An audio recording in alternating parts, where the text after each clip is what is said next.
Welcome to the Global Sales Mentor Podcast for conversations that drive growth. When you are ready to grow your international sales, join the conversation with your host, Zach Selch.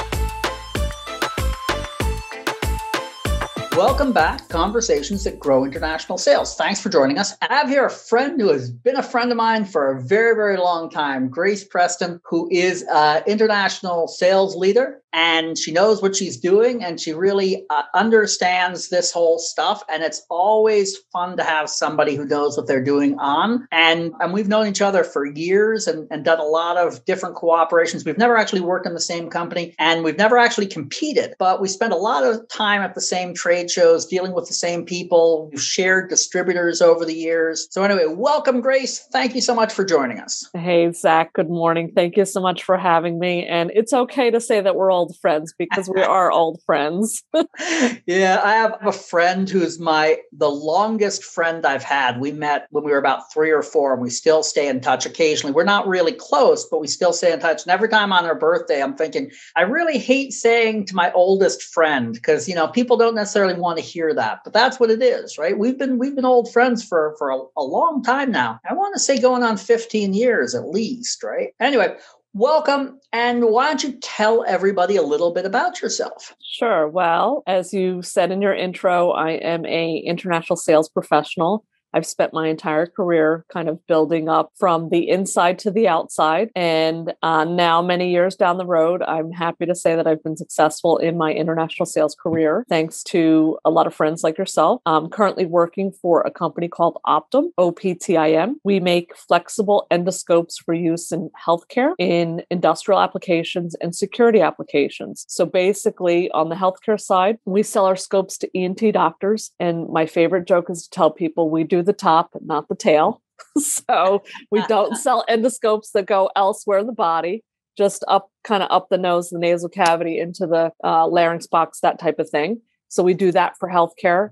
And then on the security side, we sell to Customs Border Patrol agencies around the world to look inside cars. I hope you don't do the tail on that side. Don't do the tail on that side. Absolutely not. So mostly to look into cars, vehicles, boats, that type of thing, where at border crossings, people will try to hide either drugs, money, or weapons. So I split my time kind of between those two verticals. And then to a smaller degree, we also sell scopes into industrial applications. Right now, I'm working with several automobile factories in Mexico that do engine castings. So they use our scopes to inspect the inside of engine castings to look for imperfections and things like that.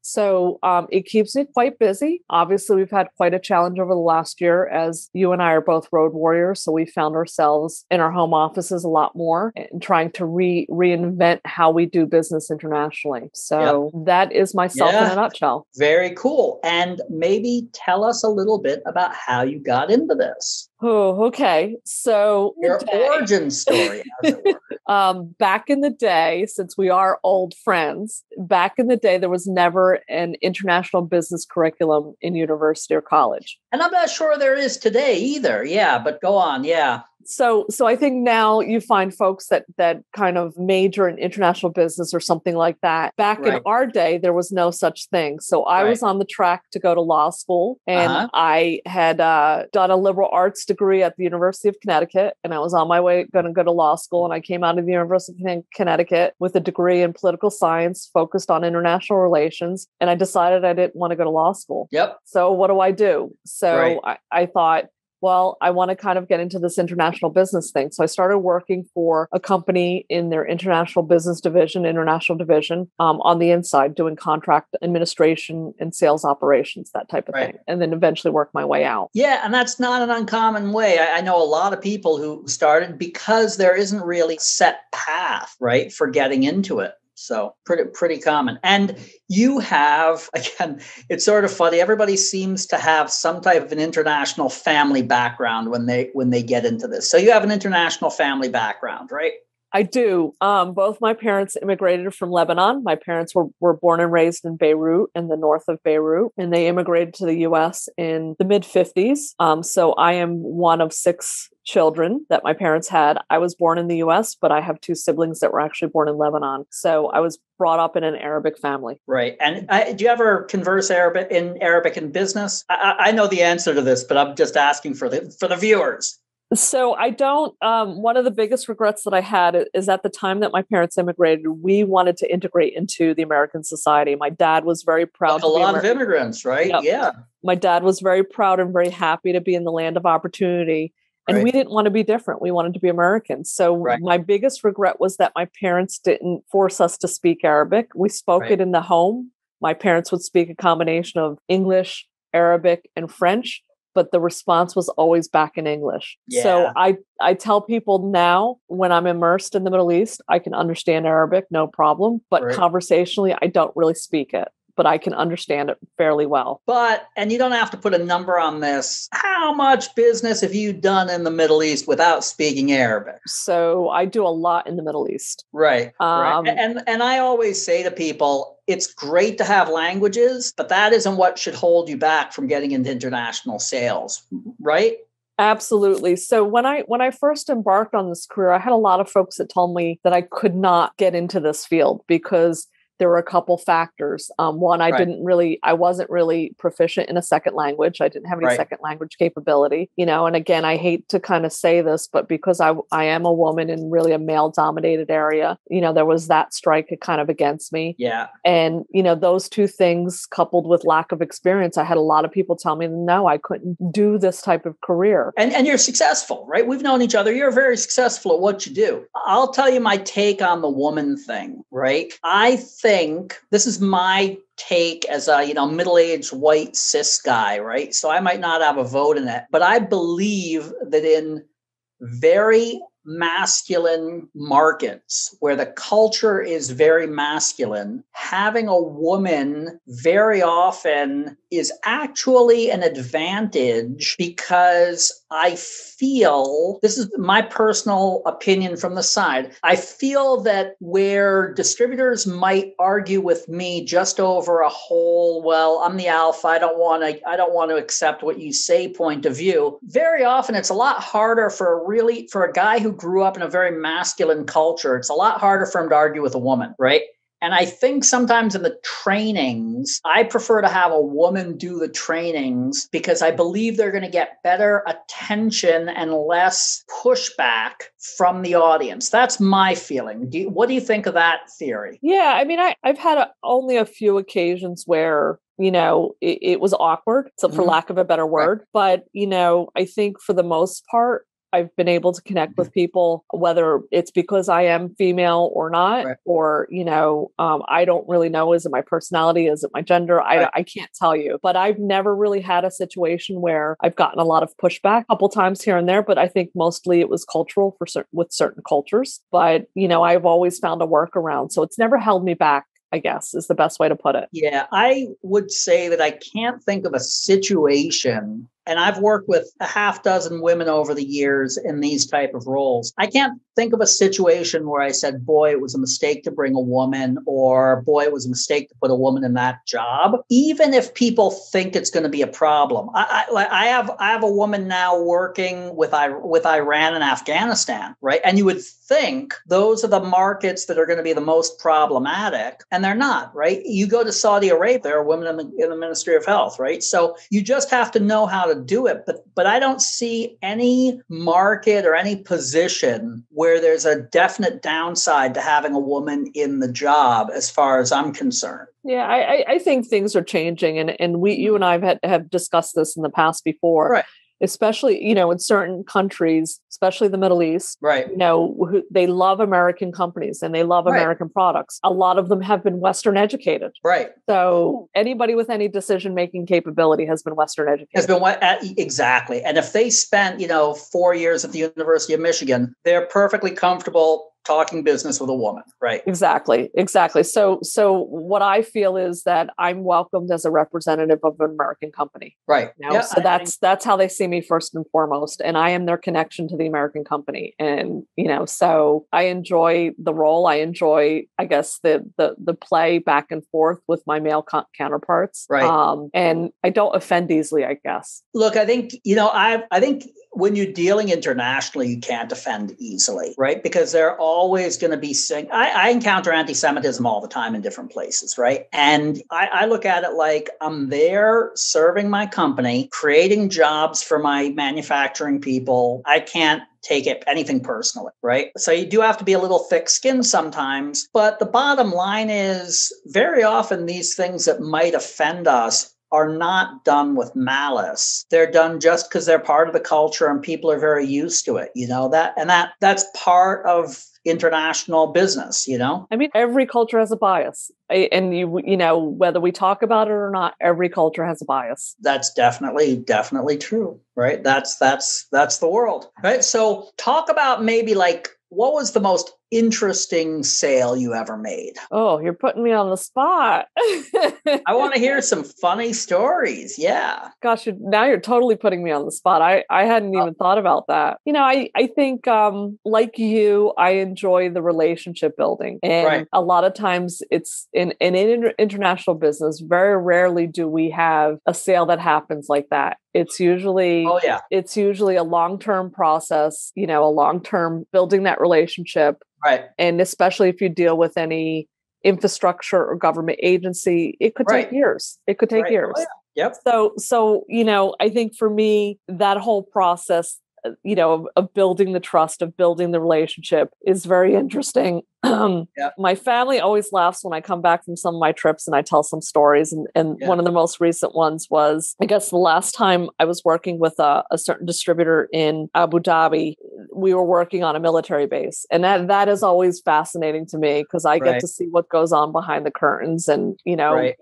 it's very unusual. So this was an interesting story where we were working with a agency in Abu Dhabi for our security products. And basically I was told, hey, you're going to get picked up at 8:00 from your hotel. I'm like, okay, don't know who's picking me up, but somebody's going to pick me up. I have this attitude of, I just kind of go with things, whatever. I don't freak out. I just go with things. So I get picked up at my hotel by some driver. He takes me, we're driving to Abu Dhabi, and he pulls off the side of the road in the middle of kind of like the desert, right? Right. And he's like, well, we're just going to wait here for so-and-so to show up. And I'm thinking, okay, like what's going to happen here? So about 45 minutes later, so-and-so shows up, get in the car.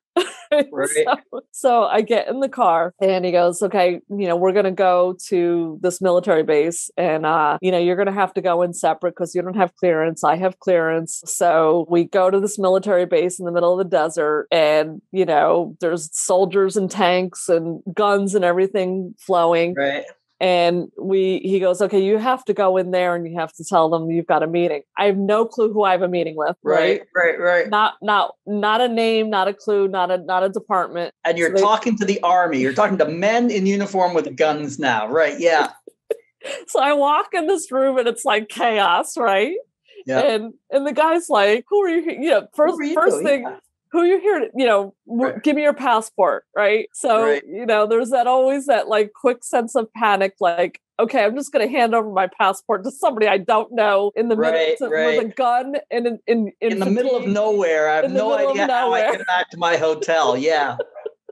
So and he's like, who are you here to see? I'm like, I have no idea. And he's like yelling at me. And as you know, when you get yelled at in Arabic, it sounds much worse than it is. Oh yeah. Yeah. And I'm just kind of like, dude, I don't know who I'm here to see. I was just told to come in the store and register here so that I could get in. So my business partner comes around, get in the car. Right. So finally they converse in Arabic. They get everything settled. They're keeping my passport, which, which always freaks you out. I know exactly. Always freaks me out. So we they collect and we drive in. We get to the gate, can't get in, have to go through another security check, and then we finally get into this kind of facility where once again, I'm dumped off in a room. Yep. Nobody tells me what's going on. And I just kind of sit there. I sit there and I sit there and I sit there for about an hour. I sit there. Right. And then, a bunch of guys in military uniforms come in, they sit around the table, they introduce themselves. We spend all of 10 minutes talking. Yep. And we love your product. We want to buy more. Thank you for coming to visit us. Okay, we're done here. So that whole process took a half a day for 10 minutes. Right. Yep. I know exactly what you mean. Yeah. Yeah. You remind me of a funny story. Years ago, I was in Egypt and I get a call, and I was supposed to get picked up at like 8 o'clock in the morning by a driver from my distributor. And I get a call from the front desk and they're like, your driver's here. So I go down and this guy comes up and he says, Mr. Zach. And I said, yes. And he points to himself and he says a very common Arabic name, which happened to be the name of my distributor, the first name of my distributor. So he's like, Ahmed. So I was like, okay. So I get in the car and I drive for about an hour and I'm thinking, this isn't the direction, but maybe they want me to go right to a hospital for a meeting or something. And I know Cairo really well, right? And I'm thinking, this is not where I expected to go, but he knew my name. Okay. Anyway, we get to this building and it's an office building. It's not a hospital. It's like, so I'm like, okay, this is strange. And I go in and there's this very nice guy about my age. And he says, who are you? And I said, who are you? He goes, I was not expecting you. I said, you know what? I was not expecting you either. So he laughed. He said, is your name Zach? I said, my name is Zach. Is your name Ahmed? He goes, well, my driver's name is Ahmed. So I was like, we seem to have a mistake here. He goes, yeah. I go, do you mind having your driver take me back to my hotel? He goes, well, no, I guess I have to pick up the other Mr. Zach. Oh my God. What are the chances of that? Exactly. Well, never happened to me. Like, thousands of times I've done this before. This has never happened to me except for that one time. Now I'm a little bit more careful. This was probably 15 years ago, but it was really funny. And then I, get back to my hotel and sure enough, there's another driver and another guy and they're in the same boat as we are. It was pretty funny. It's a weird thing. Like sometimes I find when I'm, traveling internationally, I don't have this weird sense of fear. Like I just kind of trust the situation. You just sort of have to let yourself go sometimes. And it is sort of strange, but you have to be careful, right? But you also, sometimes you just have to sort of let yourself go because you can't really control everything, Yeah. I think that's the point. You just can't really control everything, and less so internationally in some of these other countries. And you just kind of have to go with it. And if it doesn't come together, it doesn't come together. And exactly. And I'll tell you what, like I was talking to somebody the other day who was saying how she was and it's actually sort of funny now because it's now on Zoom, but she was saying how she was spending like hours every day waiting for people who were late to Zoom calls. And I laughed. I said, how many thousands of hours of my life I have spent in the waiting room of a minister of health in a developing country because I had a meeting, and sometimes the meeting will be come back next week and I'll make sure to meet you next week. So you end up Monday, you end up in his waiting room for 6-7 hours. And then Tuesday, you end up in his waiting room for 6-7 hours. Now, by the time you get in and you have that meeting, maybe you walk away with a $3 million deal. So you're not going to not wait. Yes. Right? But you spend a lot of your time doing that kind of thing, right? Yes. You and I shared the same in my previous role, your previous role. You and I shared the same distributor in Mexico. So anyway, you and I shared the same distributor, and often, our meetings in Mexico City wouldn't start until 6 o'clock, and we'd go to the hospital and we'd sit there waiting for this person at 6 p.m. Oh, yeah. And if we got to see them by 9 p.m., that was a successful day. But we just sat there waiting. And there's nothing you can do. And especially Mexico City, it's not like you can fit in 3 meetings, right? It's a pretty difficult city to get from end to end. Yeah. I was interviewing a guy for a job in Sao Paulo, right? And we were talking, I said, tell me about your typical day of work. And he said, well, blah, blah, blah. And he said, I probably get to see 5 or 6 different customers on an average day. And I said, you're telling me, I didn't get too aggressive in the beginning. I was very casual. I said, so you see 5 or 6 different clients every day on your average day in Sao Paulo? And he said, yeah. And I said, that's that's not, a special day. That's a normal day. And he says, yeah, so I can probably see 15, 18 clients in a week, going out on sales calls in Sao Paulo. And I was like, I'm going to give you a chance to back off that story, because I don't believe it. He's like, no. And I was like, there is, unless you have a helicopter or a rocket pad, you are not seeing that many people. Because again, it's the same type of thing. You're going to wait for people. Nobody's going to meet you on time. And you got to get around the city, Yeah, that's our life, right? Traveling around big crowded cities and then waiting in people's waiting rooms to meet with them, right? Yeah, it's definitely a lot of hurry up and wait, hurry up and wait, hurry up and wait. And it sort of creates this like weird sense of anxiety all the time. And it's that balance between the sense of urgency and the patience. Because like I was talking to somebody who works for me recently who said, well, this isn't going to happen. So I thought I would wait until it happened to do this. And, some paperwork. I said, no. I said, do the paperwork, have it ready. Don't put it off, because once the customer triggers something, we're going to have to move fast. And I said, you can't tell how long it's going to take with a customer, but keep up your sense of urgency, right? But it's difficult to balance that. If everything is moving slowly, if you're waiting for hours for the customer to call you into a meeting, you can get sucked into losing your own sense of urgency. So keeping that balance is really difficult for people in our job. Yes. And there are times where, I will admit I go off kilter, because I can't manage that sense of balance, right? It's not easy. It's not easy. Yeah. And I think right now where we're at with COVID and not traveling, I think that sense of balance has really gotten out of whack, because we kind of don't know what to do with ourselves. I know. So how many days a year were you traveling most of your life? I would say, year to year would vary, but between 30% of my time upwards of 60% of my time. I think you travel a lot more than I do. Yeah. I try to manage it a little bit kind of, right. I don't like to I can't do 3, 4, 6 week trips anymore like I used to. I know it's hard. It's hard on us. Yeah. But I'll tell you what, and then this year we haven't traveled at all. Like you've traveled a little bit more than me this year. I've taken 3 trips, and it's sort of weird to be home. Yeah, that's my calendar. So, I kind of figured, March, I would probably be on the road. That's getting pushed out to June. And to be honest, I'm not 100% optimistic about June. Yeah. So exactly. And it's really, it's just a weird thing.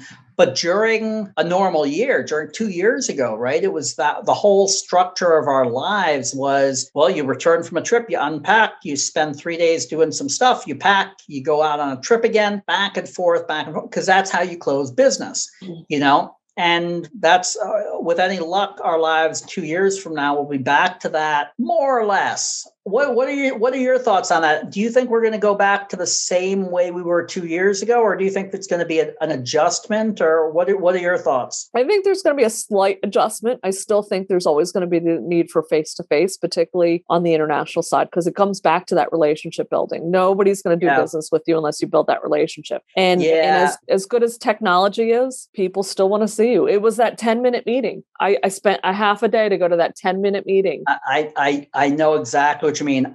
My feeling is that training and coaching our distributors and salespeople, we might continue to be able to do remotely. I think the actual interface with the customer, the relationship building, will go back. And I think you and I are both cruising on the relationships we made before. I don't think it would be fair to say I've developed a new relationship all year, right? I think I am cruising on stuff that I had before, and that could run out, right? So we're the way you build up new relationships, the way you build up new business, like you said, is that face to face. It's not, you can't do that through Zoom in Nigeria or Lebanon or Saudi Arabia or India, right? You need that. You might be able to do it in Belgium, through Zoom, right? But hard to say. Right.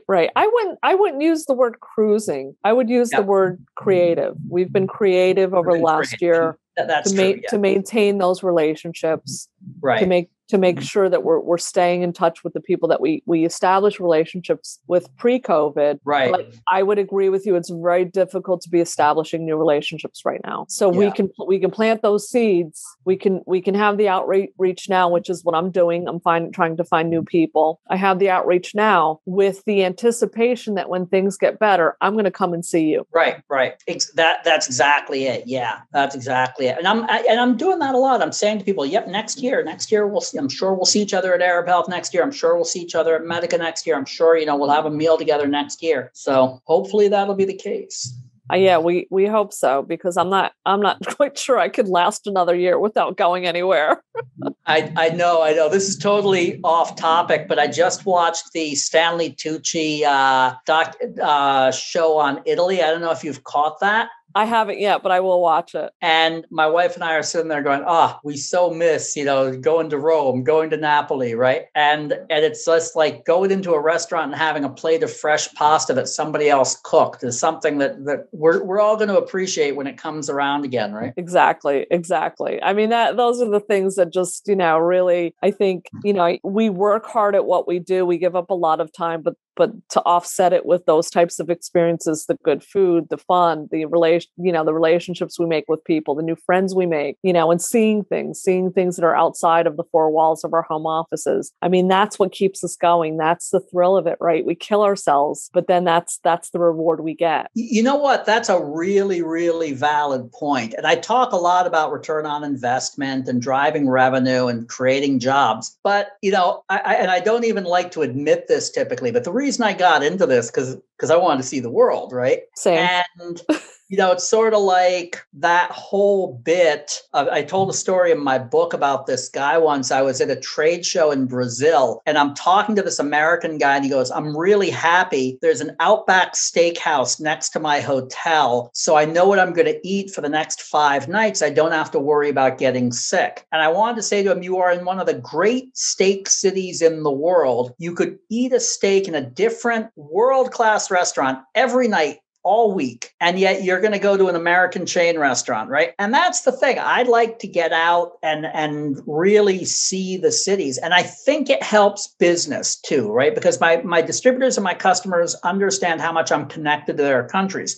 But I do it because I enjoy it, Yeah, I think it's soulless to be on the road, or soul sucking. I don't know how you want to describe it, but if you go to your meetings and you go back to your hotel and you just work and you don't do anything else, you will be burnt out in a very short period of time. It just absolutely soul crushing to do that. So what's the best meal you can think of that you had when you were on the road? Well, I'm partial. Top three. Top three.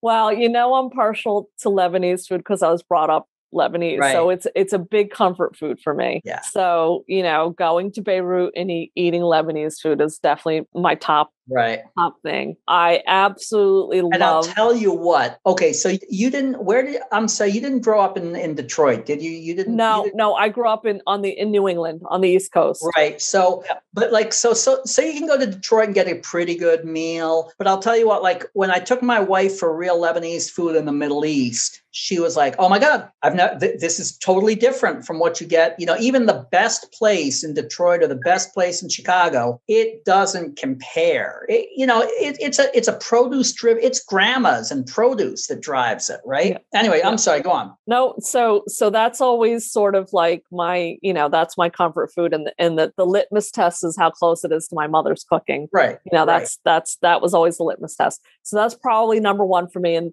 the first thing I do when I land in Dubai is always go to our favorite Wafi Gourmet restaurant. Wafi Gourmet, yeah. Because that is my favorite restaurant in Dubai. So that's probably number one. Secondly, I don't eat a lot of beef, but when I do eat beef, there's nothing better than a steak in Buenos Aires. Yeah, with a nice bottle of red. I know. I do the same thing. Living in Chicago, I never eat a steak in America, not because I don't like it, but because it would just be too. I could eat 50 really good steaks a year and then I'd die. So, but when I'm in Buenos Aires and Sao Paulo, I always have a steak. And South Africa, those are really the only places I ever eat red meat. Yeah. And then I'd said the third meal is I'm going to hit Africa and South Africa or Mozambique. Mozambique, the prawns. There's nothing like those prawns on earth. So I could just eat those, keep them coming in a nice peri-peri or a nice garlic butter. And those things are huge. They're like, I was going to say they're like a little, like full-size lobsters, Yeah. Yeah. So the Mozambican prawns are definitely right up there in the top 3. Yeah, and that's the thing. I love, and a lot of it's even street food, and people they'll sort of go, "Oh my God, I can't believe you did that." And I'm like, if you're smart about it, if it's fast, I won't eat stuff that's on the street that's you know what? And I hate to get into the grit of it, but I don't eat street food where I don't think the plumbing is good, because if the people don't have access to hot water to wash their hands, it makes me very concerned. And I don't like street food where it's sitting too long. So fast moving street food is good, right? But I'll eat street food if I know that a city has good plumbing and I can see that the food is moving fast, I'll eat it. And I have 3 times in my life, I've gotten a really bad stomach thing, and that's about it. So I've been pretty lucky with that, but I've had some insanely good food. Like I've had some food that's just mind-blowing that, most people would just walk by because they didn't really notice it. And that's really the cool part of our life, right? Right. Yeah, for sure. And it's just in Italy, I didn't even come, the food in Italy is just to die for, Right. And they enjoy it. And it's part of doing business. You can't do business with an Italian without having, a 2-hour lunch and a couple of glasses of wine, right? So why not, let it happen, right? Yeah.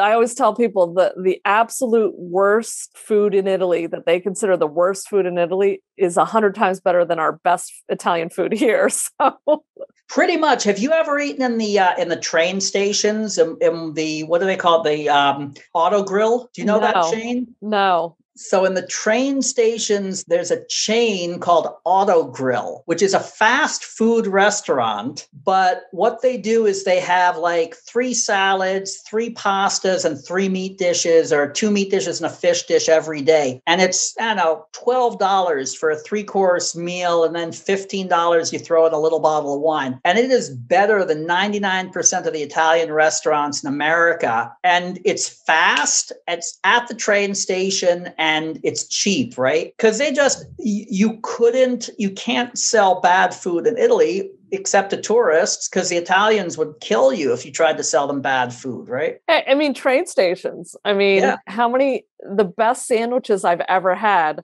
I've bought in train stations in Europe. And I'm like, I can't wait to go through Berlin to get that sandwich that was in that train station, There's this one sausage stand in Munich that I've been going to for 30 years. And it's like, there are 20 sausage stands. I'm sure the other 19 are really good too, right? But I've been going to that one stand for, and every time I go through Munich, I have to go to that one stand and have that one sausage, because, they take it really seriously, even if it's in a train station, even if it's $1.50, right? They take it seriously. Anyway, that's now that I'm hungry. What's the next topic?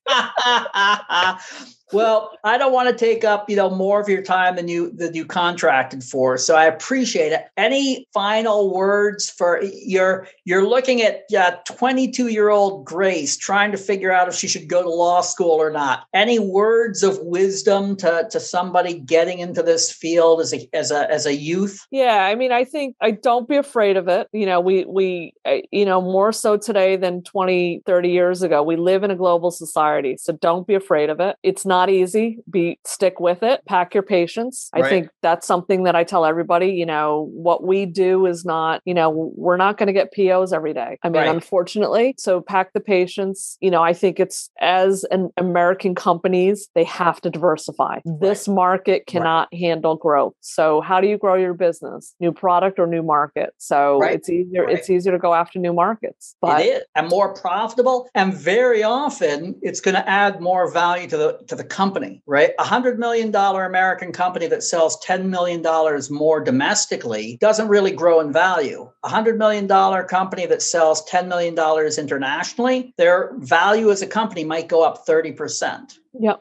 And it kind of, it just broadens you in terms of, like, for instance, right now, if the healthcare market in the US is down, maybe I have a market overseas that's making up for that. Exactly. So we're weathering the storm. We're weathering the storm elsewhere. Yeah. And I've seen also, for instance, the trend could go away. As an example, I worked once for a company that had ventilators that were perfectly fine in 1985 in the United States. But by 1995, there wasn't a market for them in the United States, right? The competition had outpaced them. But that ventilator was fantastic in Africa, right? So sometimes that's what you got to do. It makes perfect sense.